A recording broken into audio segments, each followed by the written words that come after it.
It would seem strange to have the night sky without the moon. But where did the moon come from? This issue aroused the curiosity of scientists and philosophers over the years. That's why multiple theories on how the moon was formed have been debated for centuries. Here we're gonna discuss the most famous theories about the formation of the moon. The first theory, the moon capture theory.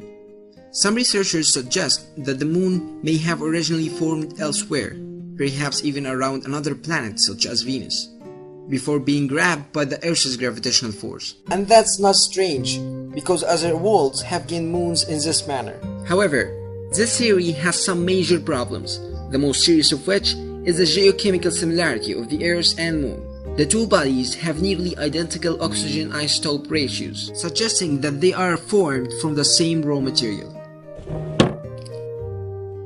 The second theory, the fission theory.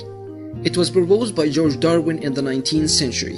He stated that the material that formed the moon was ejected into space by a molten, fast-spinning Earth in the very early days of the solar system. But sadly, most scientists discount the fission hypothesis, saying that the Earth couldn't have been spinning fast enough to expel a moon-sized piece of rock.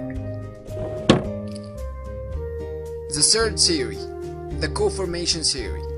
It explains the possibility that the moon formed alongside the Earth 4.5 billion years ago, coalescing from gas and dust in the same part of our solar system's protoplanetary disk. While this hypothesis can account for the isotopic similarities between the Earth and the Moon, it falls short in other ways. It cannot explain the high angular momentum of the Earth-Moon system, for example, or why the Moon has such a small iron core compared to that of our planet.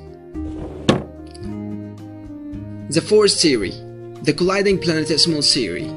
Some scientists have suggested that the moon condensed from the debris produced by planetesimals, the building blocks that grew into Mars, Earth, and other full-fledged planets, slammed into each other shortly after the solar system formed. But sadly, little evidence supports this theory, which also cannot explain the geochemical similarities between the Earth and its natural satellite, which is the moon. The fifth theory, the giant impact theory.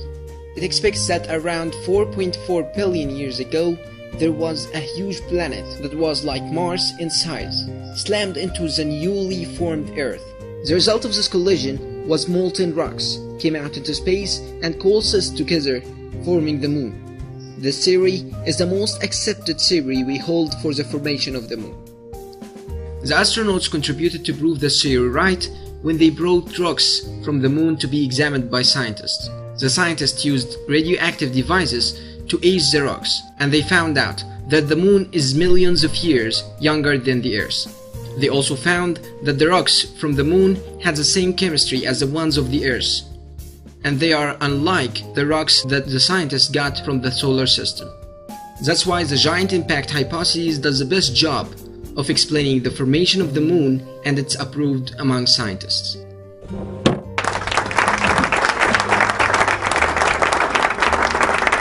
Created using Powtoon.